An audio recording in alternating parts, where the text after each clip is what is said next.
کہ نہیں؟ قرآن جو تمہاری زندگی کا مقصد اور تمہاری قوت کا سرچشمہ، لیکن قرآن سے تمہارا لوگ زندگی نہیں موت کے لیے جب تم زندگی کا مقصد فارغ ہو کر موت کی سرحد میں داخل ہوتے ہو تو رضا کے عالم میں تم پر قرآن کا رہ جاتا ہے تاکہ تم سہولت سے بچ جاؤ۔ کتنی عجیب بات ہے کہ قرآن تم کو زندگی اور قوت بخشنے آیا تھا، آج تم پر اس سے بڑا جاتا ہے تاکہ تم آرام سے بچ جاؤ۔ محترم سامعین و سامعات، قرآن خوانی کے ذریعے سے مردوں کو ثواب پہنچانے کا رواج اب تقریباً ہر جگہ عام ہو گیا ہے۔ اس رسم نے اب پیشہ کی شکل اختیار کر لی ہے اور میلاد خان کی طرح قرآن خوانی کے ہر جگہ بہت سہولت پائے جاتے ہیں، اور قرآن خوانی کو جب بھی قرآن خوانوں کی حیثیت کے مطابق بھرتی اور بڑھتی ہوتی ہے۔ آج کل لوگ یہ سمجھتے ہیں کہ قرآن خوانی کے ذریعے سے مردوں کو ثواب پہنچتا ہے، حالانکہ قرآن خوانی کو جائز قرار دینے والی نہ کوئی آیت اور نہ ہی حدیث موجود ہے۔ آپ ہی ذرا غور کیجیے، اگر قرآن خوانی کے ذریعے سے مردوں کو ثواب پہنچتا تو نبی صلی اللہ علیہ وسلم کی زندگی بہت سے صحابہ کرام وفات پائے، لیکن آپ نے کسی کی موت پر قرآن خوانی کرنے کا حکم نہیں دیا۔ اسی طریقے سے آپ صلی اللہ علیہ وسلم کے محبوب چچا حمزہ رضی اللہ عنہ غزوہ احد میں شہید ہوئے، لیکن آپ نے اس وقت بھی قرآن خوانی نہیں کرائی اور نہ اس طریقے سے کسی کے لیے اظہار ثواب کیا۔ آپ صلی اللہ علیہ وسلم صحابہ کرام نے بھی کسی کی موت پر قرآن خوانی کرنے کا ذکر نہیں کیا۔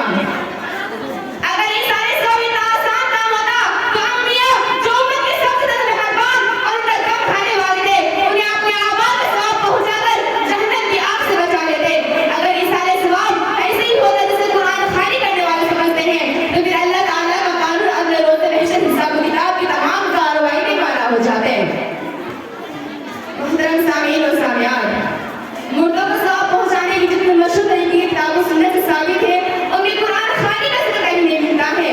مسلم کی اس مشہور حدیث سے معلوم ہوتا ہے قرآن خوانی کے ذریعے میں مسلم کی حدیث سے معلوم ہوتا ہے کہ موت کے بعد کسی نے تین جگہ ثواب میں کو پہنچتا ہے۔ اذا مات الانسان انقطع عمله الا من ثلاث صدقات جارية او علم ينتفع به او ولد صالح يدعو له۔ مفسر ابن کثیر رحمہ اللہ نے وَأَنْ لَيْسَ لِلْإِنسَانِ إِلَّا مَا سَعَى کی تفسیر کرتے ہوئے لکھتے ہیں کہ جس طرح کوئی آدمی کسی دوسرے گناہ کا ذمہ دار نہیں ہوتا، اسی طرح اسے آخرت میں بھی اجر ان کی جگہ ملے گا جن میں ان کی اپنی محنت ہوگی۔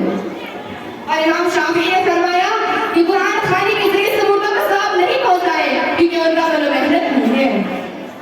اور امام ابن تیمیہ رحمہ اللہ فرماتے ہیں کہ صرف صالحین کی عادت نہ تھی جو قرآن حکیم کی تلاوت کرتے تو اس کو مردے مسلمان بھائی کے لیے ہدیہ کرتے ہو، اس لیے ان لوگوں کے مناسب نہیں ہے کہ وہ صرف صالحین کے روش شروع کرنا ہی کرے۔ ان مما يحب المؤمن من عمله وحسناته بعد موته علما علمه ونشره۔ صحیح الجامع۔ مردوں کو ثواب پہنچانے کے لیے مروجہ قرآن خوانی کا رسم بدعت ہے، اور قرآن خوانی شیخ میں نئی چیز ہے اور ہر نئی چیز کا بدعت اور بدعت ہے۔ من عمل عملا ليس عليه امرنا فهو رد، متفق علیہ۔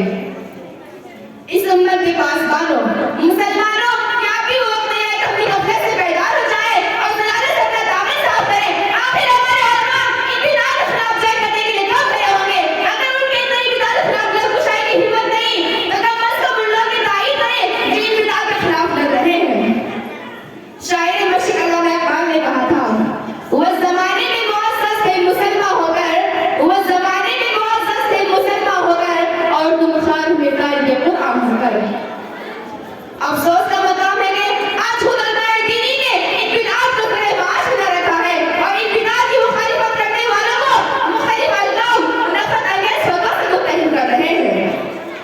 لہذا ہم کو چاہیے کہ اس نازک دور میں جب کہ ہم سیاسی سماجی اقتصادی خطرات نے چہاکت سے گھیر رکھا ہے، جو اس بات کی غفلت سے بیدار ہو جائے اور کتاب اللہ کا فکر جم جائے۔ آخر میں نمودار کرنے کے بعد اعلان تو بھی بدعات و خرافات سے بچا کر قرآن و سنت عامل بنا۔ السلام علیکم ورحمۃ اللہ وبرکاتہ۔